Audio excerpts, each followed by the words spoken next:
முடக்கருத்தான் இந்த படம் first time நான் வந்து வீரபாபு சார்கிட்ட மீட் பண்ணும்போது டாக்டர் எப்படி படம் எடுக்கிறாங்க எனக்கு ஃபஸ்ட்டு தெரியல. ஸோ அவங்க சொன்ன ஒரு விஷயம் வந்து நல்ல கண்டென்ட், இந்த சமுதாயத்துக்கும் குழந்தைங்களுக்கும் ஒரு மெசேஜ் சொன்னாங்க. So socio conscience and child traffic. So டிராஃபிக்கில் இருக்கும்போது நிறையா சில்ட்ரன்ஸ் நம்மளே பார்க்குறோம்.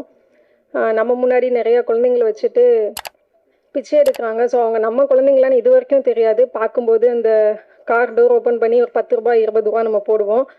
ஆனால் இப்போ அவங்களெல்லாம் பார்க்கும்போது யாரோட குழந்தைங்கன்னே தெரில. இவங்க அம்மா அப்பா மிஸ் பண்ணி எவ்வளோ ஃபீல் பண்ணுவாங்க, இந்த குழந்தைங்களை விட்டுட்டு அவங்க அம்மா அப்பா எவ்வளோலாம் மிஸ் பண்ணுவாங்க, அவங்க ஃப்யூச்சர் என்ன அப்படின்னு நினைக்கும் போது இவங்களை எப்படி கேட்குறது என்ன எதுவுமே தெரியல. ஸோ அவங்க அந்த மாதிரி ஒரு கான்செப்டில் தான் என்கிட்ட சொன்னாங்க. ஆஃப்டர் கரோனா முடிச்சுட்டு அப்போ தான் எனக்கு வீரபாபு சார் தெரியும். ஸோ அவர் வந்து ஒன் மேன் ஷோ அப்படின்ற மாதிரி சிங்கிள் மேன் ஆர்மி, அவரே டைரக்டர், ப்ரொடியூசர் அண்ட் ஆக்டர். நீங்கள் டீசர் பார்த்துருப்பீங்க. ஆக்ஷன்லேயே வந்து பயங்கரமாக பண்ணியிருக்காரு. முடக்கர்த்தான் டைட்டில் வந்து எப்படின்னா, குழந்தைங்களை கிட்னாப் பண்ணுறாங்க. கிட்னாப் பண்ணிவிட்டு இங்கேருந்து டெல்லிக்கு பெண் குழந்தைங்கள் வந்து பெருசானதுக்கப்புறமா விபச்சார தொழிலுக்கு இங்கேருந்து அங்கே அமுச்சு விட்டுறாங்க. சின்ன பசங்களை வந்து இங்கே பிச்சை எடுக்க வைக்கிறாங்க. ஸோ அந்த கயவர்களெல்லாம் கண்டுபிடிச்சி வேரோட அழிக்கணும், அதுதான் முடக்கருத்தான் அப்படின்ற மாதிரி டைட்டில் சார் என்கிட்ட சொன்னாங்க. ஸோ இதில் கண்டிப்பாக சோசியல் மெசேஜ் இருக்கும் அப்படின்றதுக்காக தான் நான் பண்ணேன். ஸோ மற்ற படங்கள் மாதிரி டுயட் இருக்கும், இதில் ரொமான்டிக் இருக்கும், சாங் அதை நான் ஃபோக்கஸ் பண்ணி பண்ணல. இந்த படத்தில் வந்து வீரபாபு சார் கொரோனா டைமில் நிறையா பேரை வந்து காப்பாற்றியிருக்காங்க. சிங்கிள் டெத்து கூட இல்லாமல் 6000 பேருக்கு மேலே காப்பாற்றியிருக்காங்க. நிறைய பேர் ஹெல்ப் பண்ணியிருக்காங்க. ஸோ ஒரு நல்ல மனசு. அது மட்டும் இல்லாமல் கதை எனக்கு ரொம்ப பிடிச்சிருந்தது. எங்களுக்கும் ஷூட்டிங்கில் வந்து கொரோனாக்கு அப்புறம் தான் ஷூட் பண்ணோம். ஸோ அந்த டைமில் ஹெர்பல் டீ, அதுக்கப்புறம் ஃபுல்லாக மில்லட்ஸ் ஃபுட்டு அந்த மாதிரி தான் எங்களுக்கும் கொடுத்து எல்லாரையுமே கேர் பண்ணி பார்த்துக்கிட்டாங்க.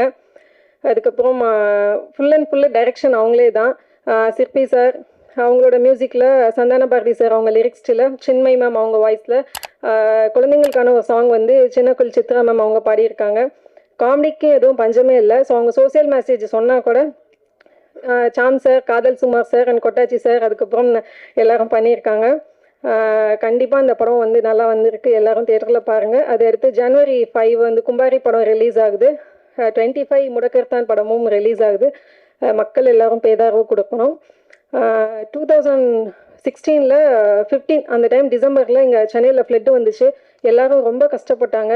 ஸோ அதே பேரழிவு இப்போ வந்துருமோன்னு சொல்லி ரொம்ப பயமாக இருந்துச்சு. ஏன்னா எவ்ரி டிசம்பர் வந்தாலே வந்து சென்னைக்கும் ரெயினுக்கு ஒரு கனெக்டிவிட்டி இருக்குது. ஸோ இப்போது ரெயின் வந்துச்சு, பட் அந்தளவுக்கு எதுவும் எஃபெக்ட் இல்லை. மக்களால் முடிஞ்ச அளவுக்கு எல்லாருமே ஹெல்ப் பண்ணோம். ஸோ நீங்களும் உங்களால் முடிஞ்சவங்களுக்கு ஹெல்ப் பண்ணுங்கள். இப்போ தூத்துக்குடி திருநெல்வேலி பக்கம் தான் ரெயின் இருக்குது. ஸோ மறுபடியும் மழைக்கெல்லாம் சொல்லியிருக்காங்க.